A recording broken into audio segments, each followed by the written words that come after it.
ஆழிமழை கண்ணா ஒன்று நீ கை கரவேல்.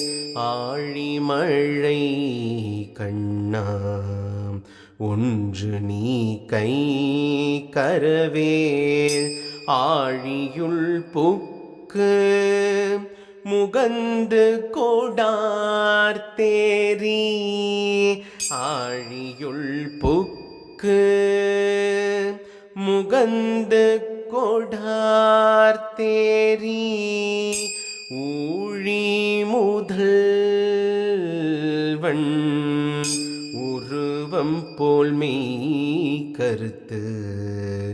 ஊழி முதல்வன்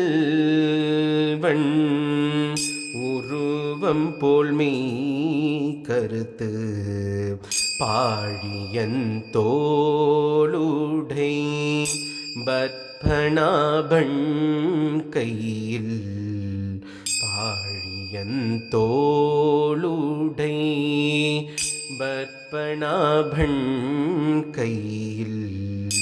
ஆழி போல் மின்னி வளம்புரி போல் நின்றதிந்து. ஆழி போல் மின்னி வளம்புரி போல் நின்றதிந்து. தாழாதே சார்கம் உதைத்த சரமழை போல்.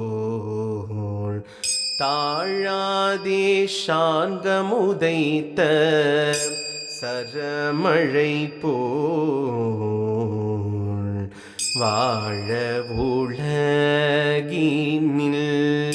பெய்திடாய் நாங்களும். வாழ உலகினில் பெய்திடாய் நாங்களும். மார்கழி நீராட மகிழ்ந்தேலோரெம்பாவாய். மார்கழி நீராட மகிழ்ந்தேலோரெம்பாவாய். மார்கழி நீராட மகிழ்ந்தேலோரெம்பாவாய். நாச்சியார் திருவடிகளே சரணம். ஆழிமழை கண்ணா ஒன்று நீ கைக்கரவேல் அப்படின்ற இந்த பாசுரத்தில் நாச்சியார் பகவான் கண்ணனை நீலமேக ஷியாமலனா. நீலமேகம் தமிழ்லேயே நிறைய பேருக்கு நீலமேகம் அப்படின்ற பெயர் இருக்கும். அது அப்படியே சமஸ்கிருதப்படுத்தினா கணஷ்யாமன் இல்லை கணஷ்யாமம் அப்படின்ற பெயர்லாம் இருக்கும் இல்லையா. ஸ்னிக்த பிராவ்ருத் கணஷ்யாமம். நம்ம புவனசுந்தரனுக்கே இந்த ஒரு நாமத்தில் 108 கீர்த்தனம் இருக்கு. 108 கீர்த்தனம் புவனசுந்தரன் நம்ம கிட்ட இருந்து வாங்கியிருக்கான் இந்த கணஷ்யாமம் அப்படின்ற பதத்துக்கு. மதுர மதுர கணஷ்யாமா ஜெய மதுர முரளிதர கிருஷ்ணா. மதுர மதுர கணஷ்யாமா ஜெய மதுர முரளிதர கிருஷ்ணா. ராஜ ராஜ வேஷதாரி ஜெய கோபால கிருஷ்ண முராரி. இந்த மாதிரி பல கீர்த்தனங்கள் இந்த கணஷ்யாமம், நீலமேகம், நீலமலர். இந்த நீலம் நீலம் நீலம் நீலம் நீலமலர் திருமேனி ஐயோ. நீல சுருள் கேசமச்சோ. மாலை மலர்ந்த புது தாமரையோ. மன்னவன் கண்ணன் திருவடியோ. மாலை மலர்ந்த புது தாமரையோ. மன்னவன் கண்ணன் திருவடியோ. இந்த கீர்த்தனமும் புவனசுந்தரனுக்கு அந்த நீலம் அப்படின்றதுல தான். நீல தடாகத்தில் கண்டேன் ஒரு காட்சி. நீல தடாகத்தில் கண்டேன் ஒரு காட்சி.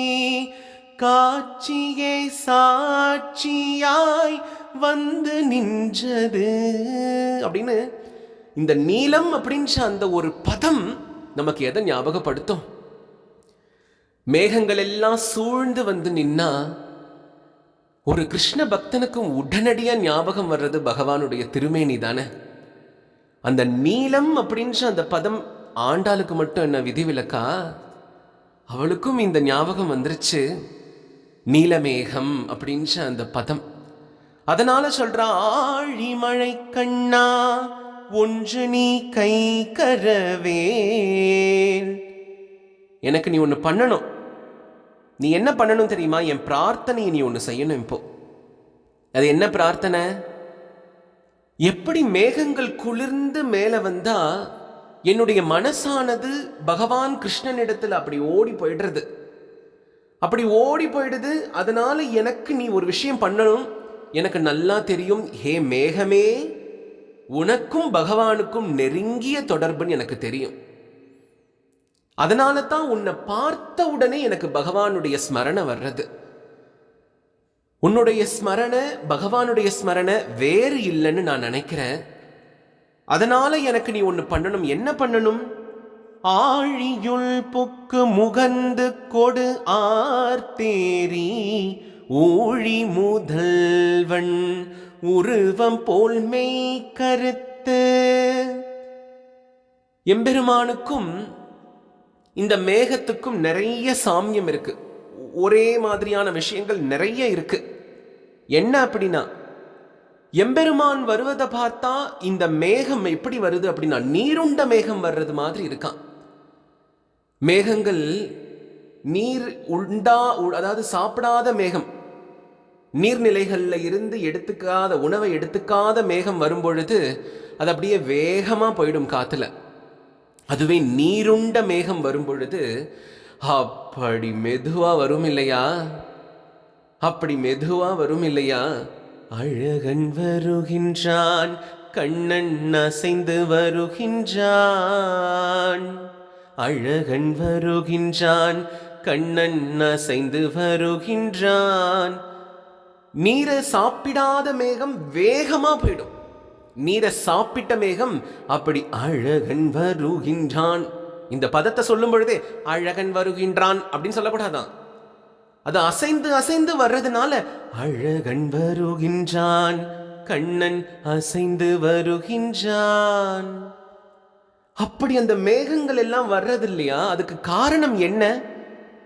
குளிர்ச்சியா இருக்கக்கூடிய அந்த மேகங்கள் நீரையெல்லாம் உறிஞ்சு ஒரு இடத்துல போய் வர்ஷிக்க போறது. தன்னுடைய பக்தர்கள் எங்கெல்லாம் ஒன்றாக கூடியிருந்து நாம சங்கீர்த்தனம் பண்ணி தன்னையே உருகி உருகி உருகி பாடுகிறார்களோ அந்த பக்தர்களுக்கெல்லாம் என்னுடைய கருணையை நான் வர்ஷிக்க போறேனே. கருணையை நான் வர்ஷிக்க போறம்போது அவசரப்பட்டு போயிடக்கூடாது. நமக்கே ரொம்ப ஆசை உள்ளவங்க, நமக்கு ரொம்ப பிரேமையானவங்க யாராவது இருக்கும் பொழுது அவங்க கிட்ட அன்பை காட்டும் பொழுது அப்படியே அப்பட்டமா காட்டிடக்கூடாது. அது நல்லா இருக்காது. அவர்களுக்கான போஷாக்கு எல்லாம் காண்பிக்கணும். அது ஒவ்வொரு செயல்லையும் காண்பிக்கணும். இன்முகத்தோட பேசணும். நல்ல உபசரிப்பு. ஒவ்வொரு வார்த்தையும் அப்படி தேர்ந்தெடுத்து தேர்ந்தெடுத்து அவர்கள் அப்படியே அந்த மிருது வார்த்தை, மிருது ஸ்பர்ஷம் எல்லாம் மிருதுவா கொஞ்சம் கொஞ்சமா அந்த அன்பை வெளிப்படுத்தும் பொழுது அதுல இருக்கிற ருசியே தனி இல்லையா? அதனால இந்த மேகம் என்ன பண்றதா, பக்தர்கள் எல்லோருக்கும் கருணையை வர்ஷிக்க வரப்போறது. அதனால டக்குன்னு அப்படியே ஒரு மழையை பொழிஞ்சிடக்கூடாது. அதனால அந்த மேகம் மெலிதா மென்மையா அப்படி மெல்ல வர்றதா. அதனால இங்க ஆண்டாள் சொல்றா, நீ எப்படி இந்த நீர்நிலைகள்ல இருந்து உணவை எடுத்து எங்க கிட்ட வர்ஷிக்க வரும்பொழுது மெதுவா ஒரு தேர் அசைஞ்சு வர்ற மாதிரி நீ வரியோ, அப்படித்தான் என்னுடைய பகவான் கிருஷ்ணனும் கோகுலத்துல விருந்தாவனத்துல நடந்து போகும் பொழுது அப்படி அவ்வளவு அழகா அந்த திருமேனிக்கே எந்த விதமான ஒரு தீங்கும் வராதது போல நடந்து வருவான். அவனுடைய நடையழகு எனக்கு ஞாபகம் வர்றது. ஹே மேகமே, நீ திரண்டு இப்படி நடந்து வரும் பொழுது அந்த மேகத்துல மின்னல் மின்றது. மேகத்துல எப்படி மின்னல் பளிச்சுன்னு மின்றதோ அதே போல என் பகவான் கையில் இருக்கக்கூடிய சக்கரமானது பளிச்சுன்னு அப்படி மின்றது. மேகத்துல நல்லா திமு திமு திமு திமு திமுன்னு இடி இடிக்கிறது. அதே போல என் பகவான் கையில் இருக்கக்கூடிய அந்த அழகான சங்கமானது அதே போல முழங்கிறது. இந்த பதம் சொல்லும் பொழுது எனக்கு ஞாபகம் வர்றது நம்ம பாண்டுரங்கன் தான் இல்லையா? பண்டரிபுரத்துல பாண்டுரங்கனுக்கு விடியற் காத்தால நடக்கிற அந்த மங்கள ஆரத்தியை நம்ம போய் சேவிக்கும் பொழுது பகவானுடைய திருமேனி அவ்வளவு அழகா இருக்கும். எந்த பூஷணமும் பூஷிச்சிருக்க மாட்டாங்க. நம்ம அப்படியே சேவிக்கலாம், கண்ணார சேவிக்கலாம். சங்க சக்கரதர வைஜயந்திதர பீதாம்பரதர கோவர்த்தனோதர துளசி மாலா சோபிதகளா கருட கமன ஹரி பங்கஜநாபா. பாண்டுரங்கன் கையில தான் சங்கமும் இல்ல, சக்கரமும் இல்ல. அப்புறம் என்னத்துக்கு அவர் அப்படி இருக்கார்? ஒரு பக்கத்துல சங்கத்தை வச்சிருக்கன்னு சொல்றது உண்டு, ஆனா எதையும் பக்தர்களுக்கு காட்ட மாட்டார். எல்லாம் அப்படி எல்லாம் ஒளிச்சாச்சு. எதுக்கு இடுப்புல கை வச்சிட்டு இருக்கார்? எல்லாத்தையும் மறைச்சு பக்தர்களா ஆடி பாடி இத்தனை நாள் ஆச்சா உனக்கு என் கிட்ட வர அப்படின்னு கேட்கிற மாதிரி பல பாவங்கள் இல்லையா? பக்தர்களுக்கு பாவத்துக்கா குறைச்சல். அதனால இந்த கீர்த்தனத்துல இந்த பதங்களை போட்டு ஞாபகப்படுத்திக்கிறார். சங்க சக்கரதர வைஜயந்திதர பீதாம்பரதர கோவர்த்தனோதர துளசி மாலா சோபிதகளா கருட கமன ஹரி பங்கஜநாபா. விட்டள விட்டள ஜெய் ஜெய் விட்டள விட்டள விட்டள ஜெய் ஜெய் விட்டல் விட்டள விட்டள ஜெய் ஜெய் விட்டள விட்டள விட்டள ஜெய் ஜெய் விட்டல் விட்டள விட்டள ஜெய் ஜெய் விட்டல். பகவானும் கூட சேர்ந்து விட்டல் விட்டல்னு சொன்னானா? அதான் ஆச்சாரியன் ரொம்ப அழகா சொல்வார். அவன் எதுக்கு விட்டல் விட்டல்னா, நான் உன்னை விட்டா தானே நீ போவ. நான் உன்னை விட்டல் விட்டல் விட்டல் விட்டல், நான் உன்னை விடமாட்டேன். நீயே நினைச்சாலும் நான் உன்னை விடமாட்டேன். பகவான் சொல்றதா ஆச்சாரியன் சொல்லுவார். இந்த பதத்துக்கு அவ்வளவு அழகான ருசி இருக்கு இல்லையா? யாராவது நல்ல இஞ்சி தின குரங்கு மாதிரி உட்காந்துருந்தா கூட விட்டல் விட்டல்னு சொன்னா அவன் மனசுக்குள்ளையாவது ஆடிட்டு இருப்பான். இந்த நாமத்துக்கு அவ்வளவு பலம் இருக்கு. இப்போ பாத்தீங்களா, நான் திருப்பாவை சொல்ல வந்தா இந்த பையன் எங்க கூட்டிட்டு போறேன் பாத்தீங்களா? மேகத்துல வானவில் தோன்றது.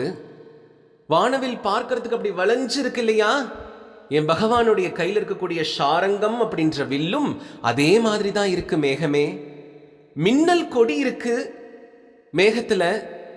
அதே போல என் பகவானிடத்திலையும் தாயார் ரொம்ப அழகா இருக்கா. நளின குசுமாஷினி ஸ்ரீஹரிணி ஸ்ரீஹரிணி. இந்த கீர்த்தனம் நம்ம சுந்தர பாண்டுரங்கனுடைய ருக்மிணி நாச்சியாருக்கு எழுதின கீர்த்தனம். நளின, யாருக்கிட்டையும் அவளுடைய நயன பிரகாசமானது அவ்வளவு சீக்கிரம் விழவே விழாது. ஆனா பாண்டுரங்கன் இடுப்புல கை வச்சிட்டு உன்னை பார்க்கறதுக்காக இப்படி வந்து தரிசனம் கொடுக்கவே பகவான் கொடுக்கும் பொழுது அப்புறம் தாயார் கொடுக்க மாட்டாளா? அதுக்கு பகவான் சொல்றார், நான் இப்படி வந்து நிக்கணும்னே அவ போட்ட ஆர்டர் தான்டா. அப்படி நளின, எல்லாத்திலையும் நளினமா இருக்கக்கூடிய அந்த தாயார் மின்னல் கொடியா பகவானுடைய வக்ஷஸ்தலத்துல இருக்கா. கடல்ல தான மேகம் சஞ்சாரம் பண்றது. என்னுடைய பகவானும் ஷீராப்தி அப்படின்ற கடல்ல தான் அழகா அவரும் சயனத்துல இருக்கார். அதனால நீயும் கடல்ல தான் வாசம், என்னுடைய நாதனும் கடல்ல தான் வாசம். பார்க்கடல் வாசம் செய்யும் என் அழகு பத்மநாபா, கொஞ்சி விளையாடும் கெஞ்சி குயில் பாடும் புவன சுந்தர பிரகாஷா, கொஞ்சி விளையாடும் கெஞ்சி குயில் பாடும். குயில் கூவுற பொழுது பொழுது புலர்ந்ததுன்னு கூவாதான். ஏன்? புவனசுந்தரனுடைய அழகை பார்த்த உடனே அதுக்கே கொஞ்சம் வெட்கி தலை குனிஞ்சிருச்சான். நம்ம பார்க்க தான் அழகா இல்லை, நம்ம தான் நல்லா பாடுவோமே, புவனசுந்தரனுக்கு போய் பாடுவோமா அப்படின்னா போய் பாடிடாதான். புவனசுந்தரன் கெஞ்சுமா, புவனசுந்தரா உன் அழகு ரொம்ப பெருசா என் குரல் ரொம்ப பெருசான்னு பார்த்தா உன் அழகு தான் பெருசு. உன் அழக மிஞ்சற அளவுக்கு என் குரல் கிடையாது. அதனால நான் உங்ககிட்ட ரொம்ப கெஞ்சு கேட்கிறேன், உன்னை நான் பாடணும், பாடட்டுமா அப்படின்னு குயில் கெஞ்சுமா. கொஞ்சி விளையாடும் கெஞ்சி குயில் பாடும். அதனால நீயும் ஷீராப்தி தான், என்னுடைய நாதனும் ஷீராப்தி தான். மேகமானது உயர்ந்த மலை பிரதேசங்கள்ல அப்படி கூடி நிற்கும். மேகத்துக்கெல்லாம் மீட்டிங் போடுற இடம் எது அப்படின்னா மலைகளினுடைய அந்த கூம்பில தானே போய் அதை மீட்டிங் போடுறது. என்னுடைய பகவானும் அப்படித்தான் மேகமே. திருமலை அப்படின்ற ஒரு மலை, பக்தர்கள் எல்லோருக்கும் அதுதான் ஒரு கூடஸ்தம். ஓடி போய் பகவானை பார்க்கணும்னா நான் பெரிய தபசு பண்ண வேண்டியதில்லை. திருமலையில போய் அப்பனே, என் அழகனே, என் முத்தனே அப்படின்னு நான் நின்று பார்க்கும் பொழுது என்னுடைய அப்பா அங்க என்னை கூப்பிடுவார். அவர்தான் எனக்கு அப்பா, அவர்தான் என் நாதன், அவர்தான் என் சகா, எல்லாமும் எனக்கு அவர்தான். அவர் என்னை கூப்பிட்டு, இவ்வளவு நாள் ஆச்சா என்னை பார்க்கணும்னு, நீ வரும்பொழுது உன்னுடைய திருமேனிக்கு, யாரு பகவான் சொல்றார் நம்மள, உன்னுடைய திருமேனிக்கு எந்த விதமான தீங்கும் வரக்கூடாதுன்னு தானே நான் இப்படி குலு குலு குலு குலுன்னு இங்க வந்து இருக்கேன். எனக்காக இருக்க நினைச்சியா? கிடையாது, உனக்காக இருக்க. திருமலைக்கு போனா பகவான் இவ்வளவு மலை, 7 மலையை தாண்டி போனா மலைக்கு மேலே தானே இருக்கணும் அவரு, அப்படிதான் இல்லையா? நல்லா போய் கவனிங்க. பகவானுடைய அந்த ஆனந்த நிலைய விமானம் இருக்கிற இடமானது எப்படி இருக்கும்னா சுத்தியும் மலைகள் இருக்கும், நடுவுல பள்ளத்துல இருப்பார். இந்த பள்ளத்துல அவர் ஏன் இருந்தார் அப்படின்னா மேலதான் இருந்தாரா. பக்தர்கள் எல்லாரும் அங்கிருந்து வந்து கோவிந்தா கோவிந்தா கோவிந்தா கோவிந்தான்னு அப்படி கோஷம் போட்டு அந்த நாம சங்கீர்த்தனத்தின் பிரேமை சாகரம் தாங்க முடியாம பகவான் அந்த பள்ளத்துல போய் அப்படி ஒரு நாயகனை பார்த்த ஒரு நாயகியானவள் எப்படி தன்னுடைய குதூகலத்தால துவண்டு போய் அப்படி கீழே மக்னமாய் அமர்ந்திருப்பாலோ இவர் மக்னமாய் நின்னுட்டு இருக்காராம். இதெல்லாம் பாவ பிரகாசத்துல வர்றது இல்லையா? அவர் அதனால அந்த பள்ளத்துல இருக்காராம். அவர், நீ மனிதர்களுடைய தாகத்தை தீர்க்கிற, அதனால் அவர்களுடைய தாபம் போறது, என்னுடைய நாதனானவன் இந்த சம்சார தாபத்தை நீக்கிறார். இந்த சம்சார தாபத்தை நீக்கிறதுனால உனக்கும் அவருக்கும் எவ்வளவு ஒத்துமை பத்தியா? எப்படி சகோர பட்சியானது மழை வந்தாதான் அதுக்கு உணவு, வேறு ஒரு உணவு கிடையவே கிடையாது. அது வேற ஏதாவது நீ பாலை போய் கொடுத்தா சாப்பிடாது, இல்லை நல்லா ஃபில்டர் பண்ணி எடுத்துட்டு வந்த தண்ணியை கொடுத்தாலும் அது சாப்பிடாது. அதற்கு என்ன உணவு? மழை நீர் தான் அதுக்கு உணவு. மழை வருமான்னு அந்த சக்கோர பட்சி எப்படி அந்த ஒரு மழைக்காக காத்துட்டு இருக்குமோ, அது போல 1000 உறவுகள் 1000 சுகங்கள் கோடி கோடியா என் முன்னாடி வந்து நின்னாலும் எனக்கு அது கிடைச்சாலும் எனக்கு அதுல எதுலையும் திருப்தி கிடையாது. அதையெல்லாம் நான் அனுபவிச்சு என்ன பண்ண போறேன்? எத்தனை ஜென்மமா அனுபவிச்சாச்சு, எத்தனை ஜென்மமா பெண்ணா பிறந்தாச்சு, எத்தனை ஜென்மமா ஆணா பிறந்தாச்சு, எத்தனை ஜென்மமா மிருகங்களா பிறந்தாச்சு, எத்தனை ஜென்மமா இப்படி செடி கொடிகளா பிறந்தாச்சு. இன்னைக்கு நம்ம அனுபவிக்கிறத அனுபவிப்புன்னு நினைக்க கூடாது. நிறைய அனுபவிக்கிறதெல்லாம் நான் அனுபவிச்சுட்டேன், இனி அனுபவிக்கிறதுக்கு என்ன இருக்கு? சில ரொம்ப எல்லாம் தெரிஞ்சதா நினைச்சிட்டு இருக்கக்கூடியவர்கள் நினைச்சுக்கிறது உண்டு. வாழ்க்கையில நம்மெல்லாம் இன்னும் எதுவும் அனுபவிக்கலையே, அப்படியே நம்ம எல்லாம் அனுபவிச்சுட்டு நமக்கு எல்லாம் புரிஞ்சு வரலாம் அப்படின்னு. முண்டமே, எல்லாம் புரிஞ்சுதான் உனக்கு வாழ்க்கையில பகவானை தேடி பகவானுக்காக நீ வாழ்க்கையை வாழணும் அப்படின்னா உன்னுடைய பாஸ்ட் கொஞ்சம் எடுத்துப்பார். ஒரு டாக்டர் கிட்ட போகும்போது பாஸ்ட் ஹிஸ்டரி எல்லாம் கேட்பார். அப்படின்றதுக்காக இந்த டாக்டருக்கு அறிவில்லைன்னு அர்த்தம் இல்லை, அவர் ரொம்ப அறிவான டாக்டர். ஏன்னா பாஸ்டில் இவனுடைய உடம்பு என்னெல்லாம் ரியாக்ட் பண்ணியிருக்கு, என்னென்னலாம் பண்ணியிருக்காங்க, என்னென்ன மெடிகேஷன்ஸ் கொடுத்துருக்காங்கன்னு ஒரு கிளான்ஸ் பார்த்துட்டு அதுக்கப்புறம் இவருடைய அசஸ்மெண்ட்டை ஆரம்பிப்பார் இல்லையா? நீ உன்னுடைய அசஸ்மெண்ட்டை இப்போ ஆரம்பிக்க வேண்டாமா? உன்னுடைய முற்காலத்தில் நீ என்னென்னலாம் பண்ணியிருக்க, நீ யார் யாரெல்லாம் பிறந்திருக்கன்றது தெரிஞ்சுக்க வேண்டாம். நீ ஏதோ பண்ணியிருக்க, ஏதோ தப்பு பண்ணியிருக்க, அதனால தான் இப்போ நீ பிறந்திருக்க. எங்கேயோ கொஞ்சம் கிஞ்சித் நல்லது பண்ணிருக்க, அதனாலதான் இப்ப திருப்பாவை கேட்டுட்டு இருக்க. அதனால என்னுடைய பகவானும் அது போல ஒரு திருமலையில தானே இருக்கார். நான் எங்க இருக்கணும் அந்த இடத்துல என்னுடைய பகவான் எனக்கு காட்சி கொடுப்பார். தேனிருக்கும் இடத்தில் பாலிருக்க வேண்டும், திருப்பதி வெங்கடேஸ்வரா தேவா. நான் இருக்கும் இடத்தில் நீ இருக்க வேண்டும், நாராயணா முரளீதரா.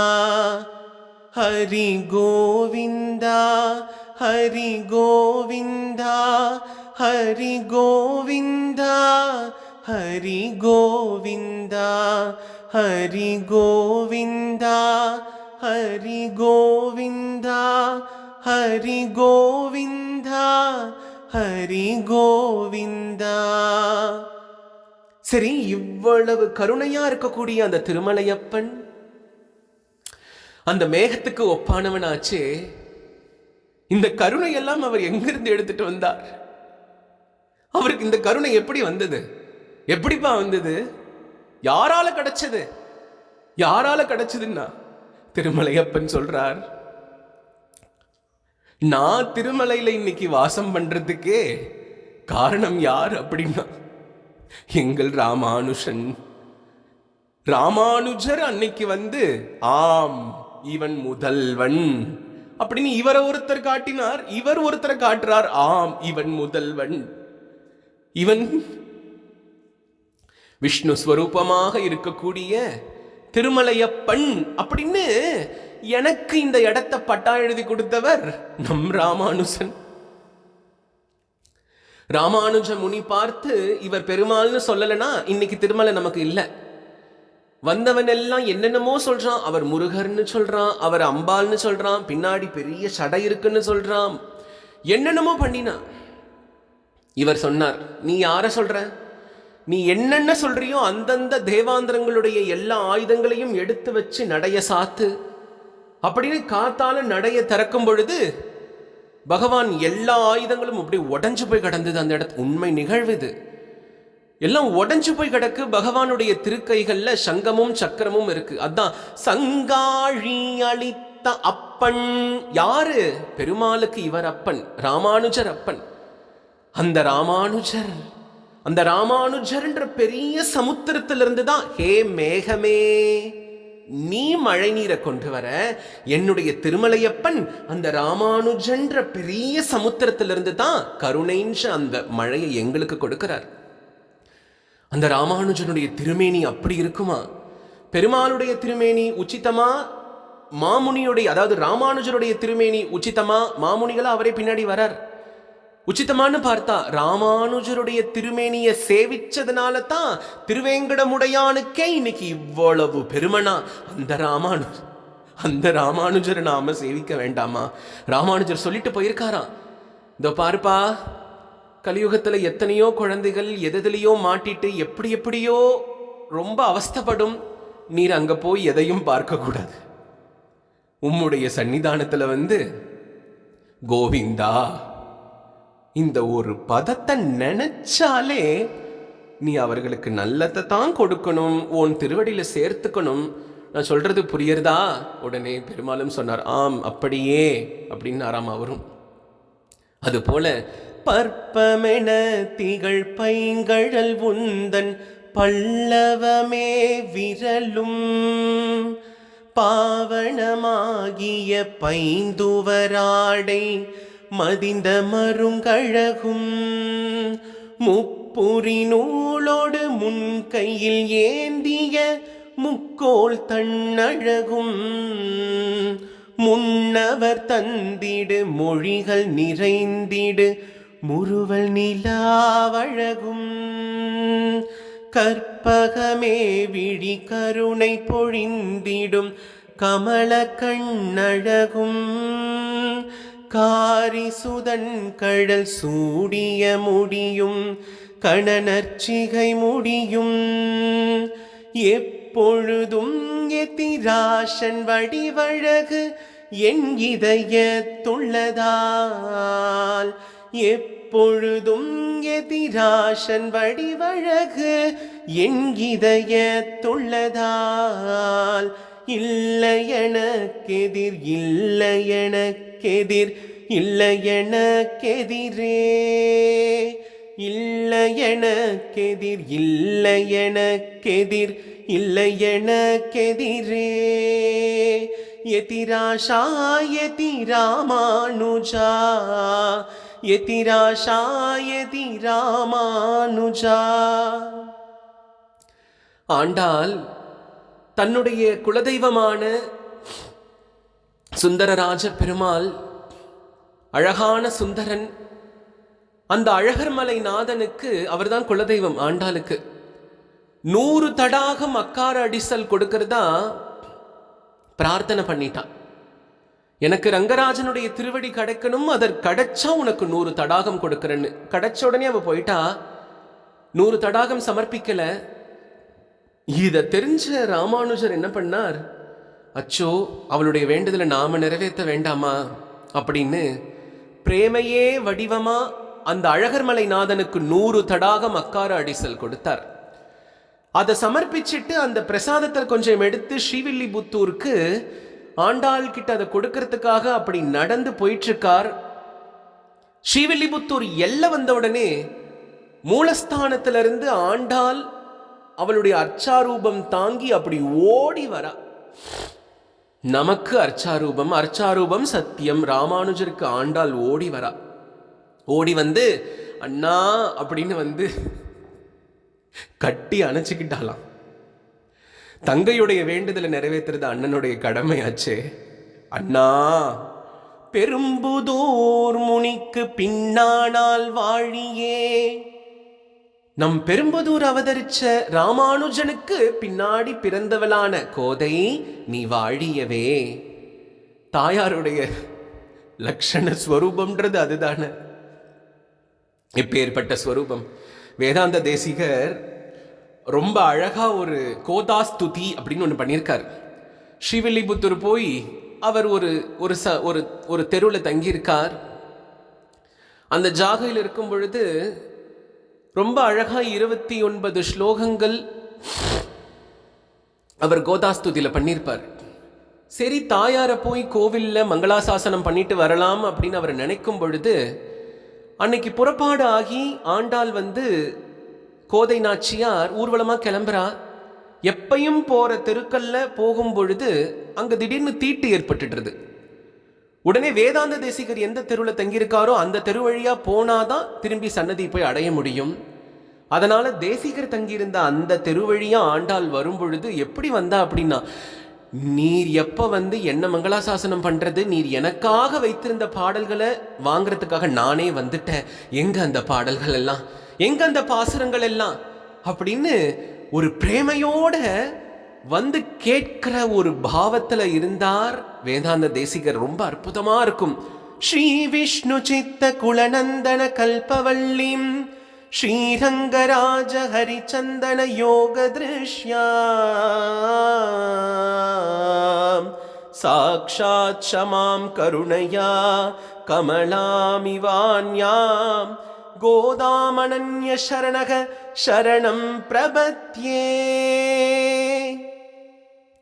நம்ம புவனசுந்தரனுக்கு அற்புதமான இது போலவே ஒரு அழகான பத்ததி நம்ம பண்ணியிருக்கோம். பச்சிலம் பட்டுடுத்தி பவழமல்லி கொத்து சூட்டி மெச்சும் உன்மாமி தன் மாணிக்கத்தை தாரை வார்த்தாள், மாணிக்கத்தை தாரை வார்த்தாள். பச்சிலம் பட்டுடுத்தி முதல்ல எனக்கு ஸ்ரீவில்லிபுத்தூர் போய் ஆண்டாளை சேவிச்ச பொழுது இளம் பச்சை நிறத்தில் பட்டுடுத்திருந்தா. அப்ப ஒரு அழகான செண்பக பூ அவ சூட்டியிருந்தா. எனக்கோ ரொம்ப ஆசை. செண்பகம் மனோரஞ்சிதம்னா யாருக்கு தான் ஆசை இருக்காது? நம்ம சூட்டிக்கிறதுக்கா? கிருஷ்ணனுக்கு சாத்துறதுக்கு இல்லையா? அப்போ கையில் நான் புவனசுந்தரனை வச்சிருக்கேன். இதை அனுபவிக்கிறதுக்காக சொல்கிறேன். ரசிக ஜனங்கள் எடுத்துக்கட்டும், மற்றவர்கள் இதை உதறிடலாம். அந்த செண்பகப்பூ ஆண்டாளுடைய அந்த அழகான கேசத்தில் இருந்ததை நான் பார்த்த பொழுது, சேவிச்ச பொழுது எனக்கு ஒரு ஆசை, இவன் சூட்டின மாலையை நீ சூற்றத்துக்கு எவ்வளவு கஷ்டப்பட்ட, எனக்கு இப்போ ஒரு ஆசை, நீ சூட்டியிருக்கிற அந்த மாலையை புவனசுந்தரன் சூட்டிக்கணும் அப்படின்ட்டு. ஆனால் இதெல்லாம் நம்ம கேட்டால் யாராவது கொடுப்பாங்களா? பெரிய பெரிய விவிஐபிக்கு கொடுப்பாங்க, இல்லை பெரிய நீ சம்பாரித்து எடுத்துகிட்டு வந்து எதையாவது யார் மூலயமாவது சிபாரிசு பண்ணால் கொடுப்பாங்க. ஆனால் தெய்வம் கொடுக்கணும்னு நினச்சா கூரையை பிச்சுட்டு கொடுக்கும்னு சொல்கிற மாதிரி, புவனசுந்தரா நான் இவனை பிரார்த்தனை பண்ணலை, இவன் அலைய விட்டுருவான். அதனால் நான் என்ன பண்ணினேன் அப்படின்னா, ஆண்டாளை நோக்கி நான் பிரார்த்தனை பண்ணி இந்த பாசுரம், இப்போ நான் பாடினனே இந்த பாசுரத்தை நான் பாடினேன். இது புவனசுந்தரனுக்காக பண்ணினது. ஆண்டாள் சன்னதியில் பாடின பொழுது ஆண்டாள் சூட்டி இருந்த அந்த நல்ல பந்து போன்ற அந்த செண்பக பந்து, அந்த பூவானது தொப்புன்னு கீழே விழறது. விழுந்த உடனே அந்த பட்டர் இப்படி பார்க்கிறார், அந்த பூவை எடுத்துட்டு வந்தார், வேகமா வந்து என் கையை பிடிச்சார், இப்படி அதுக்குள்ள அடக்கினார். இந்தா அப்படின்னு கொடுத்தார். எனக்கு ஒண்ணுமே புரியல, இது அர்ச்சாரூபம் தானா இல்ல சாக்ஷாத் ஆண்டாள் இங்கதான் இருக்காளா? அப்புறமேல் தான் புரிஞ்சது எனக்கு. மாமுனிகள் சேவிச்சிருக்காரு, எத்திராசன் சேவிச்சிருக்காரு, எவ்வளவு பக்த கோடிகள் சேவிச்சிருப்பா, எவ்வளவு பிரேமையை வர்ஷிச்சிருப்பா, பெரியாழ்வார் திருக்கைப்பட்ட ரூபமாச்சு. இப்படியெல்லாம் நமக்கு யோசிக்க தோணாதா? யோசிக்கிறதுக்கும் அந்த வழியை அவளே காற்றாலாம். பச்சிலம் பட்டுடுத்தி பவழமல்லி கொத்து சூட்டி மெச்சும் உன்மாமித்தன் மாணிக்கத்தை தாரை வார்த்தாள். கச்சி நகர் வரம் தரும் ராஜன் அத்திகிரி அழகுநாதன் இச்சி பூ சூட்டி நிற்க புவன சுந்தரா புவன சுந்தரா புவன சுந்தரா என் மடியில் வாராய். யசோதைக்கு ரொம்ப குஷியா கோதைய பார்த்தாலே. இவ காலையில ஒரு 9 மணிக்கு எழுந்திருச்சு, அத்தை உங்களுக்கு என்ன வேணும் சாப்பிட்றதுக்கு அப்படிலாம் கேட்க மாட்டா. மாமியார் எழுந்திருக்கிறதுக்கு முன்னாடி இவ எழுந்திரிச்சிருவாளாம். ஏன் அப்படின்னா, அத்தை நீங்க எவ்வளவு பெரிய மாணிக்கத்தை எனக்கு தார வார்த்திருக்கீங்க அத்தை, என்னுடைய கணவர் மாணிக்கமாச்சே, இந்த மாணிக்கத்தை பெற்றெடுத்து எனக்கு நீங்க தார வார்த்திருக்கீங்க அப்படின்னா எப்பேற்பட்ட ஒரு குல மகள் நீங்க. அவள் இவளை மெச்சுவா, இவள் அவளை மெச்சுவா. இதே புராணம் தான். ஏன்னா விடியற்காலையில இளம் பச்சையில பட்டு உடுத்தி பவழமல்லி அழகா கொத்து மாதிரி கட்டி, எட்ட கட்ட மாட்டா, முழம் அதிகமா வரணும்னு கொத்து மாதிரி கட்டி, நல்ல மதுரை பக்கம்லாம் போனா கொத்து மாதிரி தான், அப்படி பந்து மாதிரி தான் மல்லிகை கட்டுவாங்க இல்லையா, அப்படி கொத்து மாதிரி கட்டி தன்னுடைய கேசத்துல சூட்டிருக்காளாம் ஆண்டாள். அதை பார்த்த உடனே யசோதை அப்படி மெச்சி மெச்சி பார்ப்பாளாம். மெச்சும் முன்மாமி தன் மாணிக்கத்தை தாரை வார்த்தாள். எதுக்கு உனக்கு நான் கண்ணனை கொடுத்தேன் தெரியுமா? கோதே, நீ இந்த மாதிரி மங்களகரமா சூரியோதயத்துக்கு முன்னாடியே ஸ்நானம் எல்லாம் பண்ணி, இப்படி அழகா பட்டு உடுத்தி, இது போல அழகா பவழமல்லி கொத்து சூட்டி, இது மாதிரி எல்லாம் நீ ரொம்ப அலங்கார பூஷணமா நான் உன்னை பார்க்கறதுக்கு எனக்கு கண்ணு கொடுத்திருக்கானே பகவான் அப்படின்னு நினைக்கிறதுல எனக்கு சந்தோஷம். இந்த கிருஷ்ணன் சின்ன வயசுல இவ்வளவு லீலைகள் பண்ணி என்னுடைய கண்ணை கொஞ்சம் பெருசாக்கிட்டான். நான் நினைச்சு இவன் பண்ற சேஷ்டிதங்களை பார்க்கறதுக்காகன்னு கிடையாது. அம்மா, நான் கோதைன்னு ஒருத்திய உனக்கு மருமகளா கூட்டிட்டு வருவேன், அவளுடைய சுந்தர சௌலபியத்தை நீ பார்க்கணும் இல்லையா, அதுக்காக உனக்கு இப்பயே கண்ணை நான் மேக்சிமைஸ் பண்ணி வைக்கிறேன், பெருசாக்கி வைக்கிறேன். சரி, அந்த மாணிக்கம் யாரு? அடுத்த வரியில சொல்றேன். கச்சி நகர் வரம் தரும் ராஜன் அத்திகிரி அழகுநாதன். 40 வருஷத்துக்கு முன்னாடி அத்திகிரி அருளால பெருமாளை எல்லாரும் பார்த்திருப்பாங்க. நம்மளாம் பார்த்திருப்போமான்னு தெரியாது. 40 வருஷம் கழிச்சு பெருமாள் எப்படி இருப்பார்னே தெரியாம அந்த குளத்தாங்கரையிலிருந்து வெளியில வந்தாரோ இல்லையோ, கோடி கோடியா பக்தர்கள் கூட்டம் ஓடி ஓடி போறது.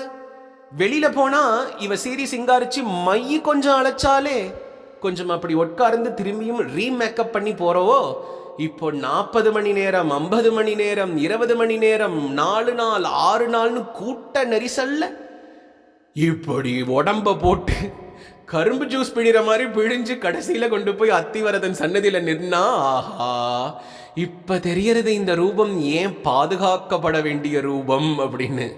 அப்படி ஆக்கர்ஷணம் பண்ணி இழுத்ததை நம்ம பார்த்தோமே, நம்ம எல்லாம் சேவிச்சோமே. அப்படிப்பட்ட அழகனே, ஏ கச்சி நகர் அழகனே, ஏ அத்திகிரி அழகனே, இச்சிப்பூ சூட்டி நிற்க புவனசுந்தரா, என் மடியில வரமாட்டியா நீ? என் மடி யாருக்கு? உனக்குத்தான். நீ ஓடி வா. உனக்கும் உன்னுடைய பக்தர்களும் என் மடியில இப்படி போஷிக்கணும். உன்னை நான் என் மடியில படுக்க வைக்கும் போது உன்னை தாளாட்டுவேன். பக்தர்களை படுக்க வைக்கும் போது என்னன்னா, ஹே பக்தா, நீ பகவானை இப்படி சேவிச்சியா? இந்த கைதான் பகவானுக்கு மாலை கட்டுச்சா? இந்த உடல் தான் பகவானுக்கு இவ்வளவு சேவை பண்ணுச்சா? நம்முடைய உடலானது, உயிரானது இரண்டுமே பக்தர்களுக்கும் பகவானுக்கும் தவிர்த்து வேற யாருக்கு நம்ம அர்ப்பிச்சு என்னத்தை பண்ண போறோம்? அதனால கோதை சொல்றான் இந்த இடத்துல, நான் எப்பயும் பகவானுடைய அந்த கருணைய மேகத்தோட தான் பார்ப்பேன். ஹே மேகமே, இப்ப தெரியறதா? உன்னையும் என் பகவானையும் நான் ஏன் ஒப்பிட்டு பேசுறேன்னு இப்ப புரியறதா? அந்த மேகம் சொன்னுச்சான், இது தெரியலையே கோதை எனக்கு, இது தெரிஞ்சிருந்தா நான் என்ன பண்ணிருப்பேன்னா, உன்னை பார்க்க வரும்போதெல்லாம் ரெண்டு கையை தூக்கி ஹரே கிருஷ்ண கிருஷ்ண கிருஷ்ணா ஹரே ஹரே, ஹரே ராம ராம ராம ஹரே ஹரே, ஹரே கிருஷ்ண கிருஷ்ண கிருஷ்ணா ஹரே ஹரே, ஹரே ராம ராம ராம ஹரே ஹரே. இப்படி நாம சங்கீர்த்தனம் பண்ணிருப்பேனே நானு. கிருஷ்ண பக்தி, கிருஷ்ணனுடைய கருணையை சம்பாதிச்சுக்கிறதுக்கு நான் உங்களுக்கெல்லாம் இந்த பாசனம் மூலயமா ஒரு வழி சொல்றேன். காங்ஷாதிகம் வர்ஷதி அப்படின்றது தானே கோதை. ஆழிமழை கண்ணா ஒன்று நீ கை கரவேல்னு சொல்றா. நான் உங்களுக்கெல்லாம் இப்போ ஒரு ரகசியத்தை சொல்றேன், நல்லா கேட்டுக்கணும். பகவானுடைய கருணையை நாம வாங்கறதுக்கு பக்த பராதீனன், பக்த பராதீனன் அப்படின்னு நமக்கு சாஸ்திரம் பகவான் சொல்றானே. என் பக்தர்களுக்கு நான் ரொம்ப இஷ்டமானவன், அதை காட்டிலும் இஷ்டமானதுல நான் ஒண்ணு இருக்கேன். என்னன்னா, பக்தர்களுக்கு பக்தர்களுக்கு பக்தர்களுக்கு இவன் இஷ்டமானவனாக இருந்தால் அவன் எனக்கு மிகவும் பிரீத்தியான இஷ்டமானவன். அதனால நம்ம டோலோத்சவம் பாடி முடிக்கும் பொழுது சொல்றோம், அடியாருக்கு அடியாருக்கு அடியாருக்கு அடியான். அந்த கடைசி அடியான் யாருன்னா பகவான்னு பகவான் சொல்றான். நமக்கே கொஞ்சம் நடுக்கம் வரலையா? நாம ஏதோ எதிர்பார்த்து போனோம், அவர் ஏதோ கொஞ்சம் கொடுத்தார் அப்படின்னு இல்லாம, நீ உன்னை பாபின்னு நினைச்சு வந்தாலும் சரி, சோபின்னு நினைச்சு வந்தாலும் சரி, கிருஷ்ணன் சன்னதிக்கு வந்தவர்கள் வெறும் கையோட போகலாமா? போவார்களா? போயிருக்கார்களா அப்படின்னு பார்த்தா, குவாகம் தரித்ரக பாபியான் க்வ கிருஷ்ணக ஸ்ரீநிகேதனக பிரம்ம பந்துரிதி ஸ்மாகம் பாகுப்யாம் பரிரம்பித.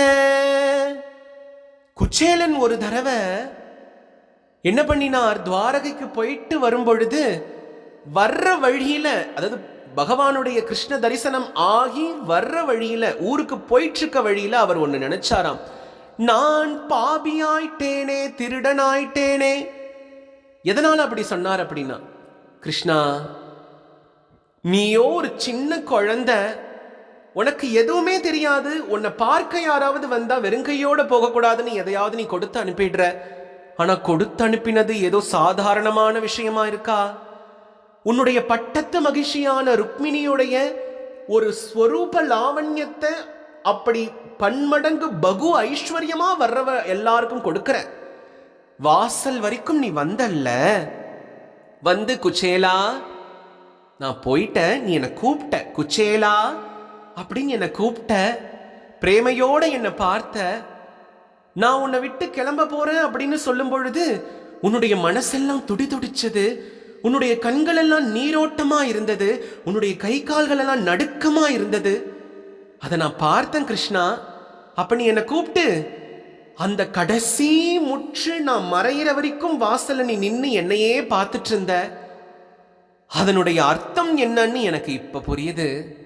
நான் என் ஊர் வந்து பார்த்தா துவாரகையில உன்னுடைய பவனத்துக்கும் நீ இப்ப எனக்கு கொடுத்திருக்கிற இந்த வீட்டுக்கும் வித்தியாசமே இல்லாம கருணை பண்ணிருக்கியே.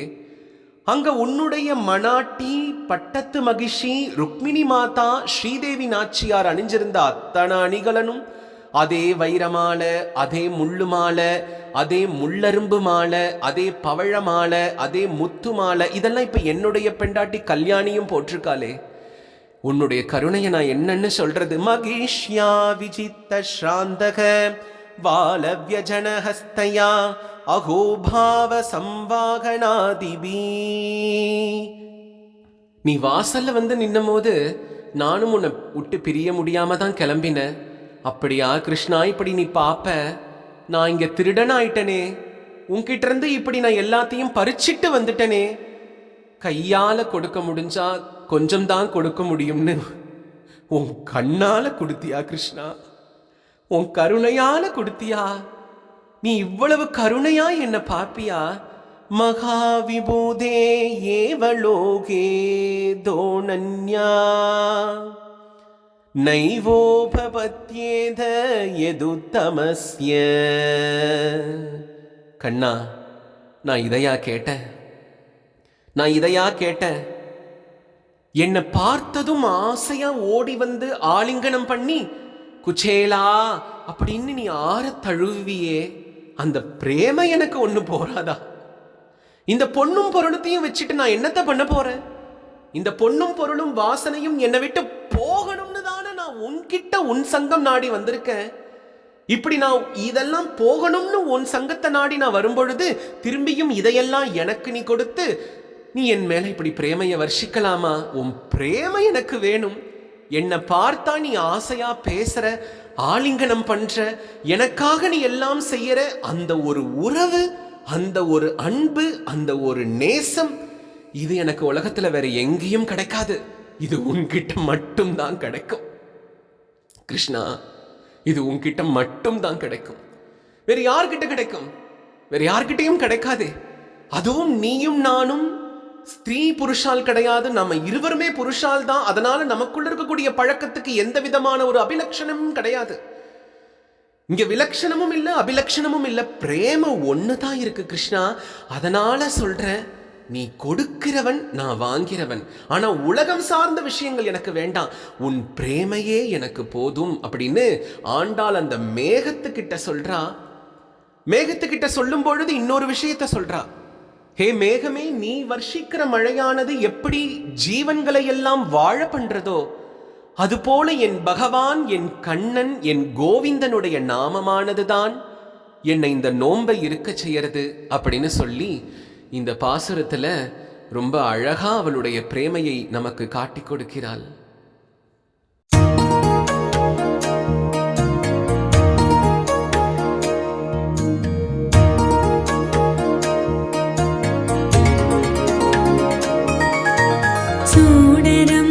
సతులాల శోభాన పాడరమ్మ, చూడరమ్మ సతులాల శోభాన పాడరమ్మ. కోడున్నది పతి చూడి కొడుతనాచారి, చూడరమ్మ సతులాల శోభాన పాడరమ్మ. కోడున్నది పతి చూడి కొడుతనాచారి, శోభానే శోభానే శోభానే శోభానే.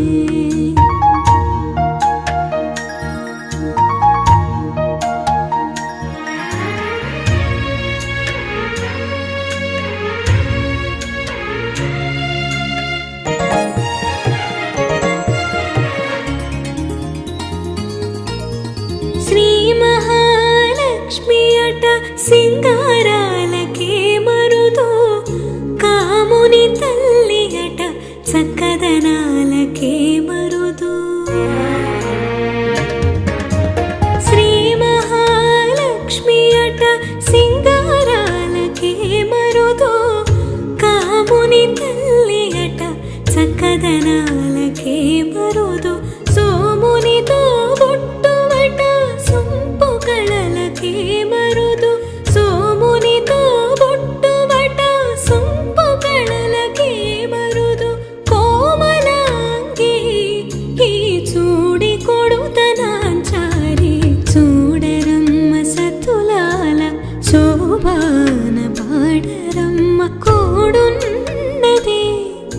పతి చూడి కుడుతనాంచారే శోభానే శోభానే శోభానే శోభానే.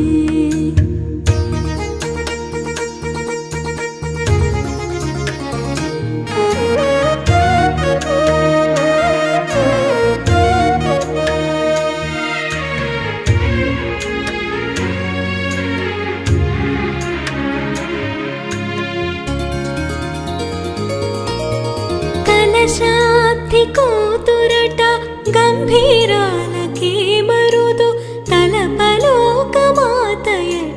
దయమరీ మరుదు. కలశాబ్ది కూతురట గంభీరాలకే మరుదు తలపలోకమాతయట దయమరీ మరుదు. జలజ నివాసిని అట చల్లదనమే మరుదు. జలజ నివాసిని అట చల్లదనమే మరుదు. కొలది మీరా ఈ చూడి కొడుతనాంచారి.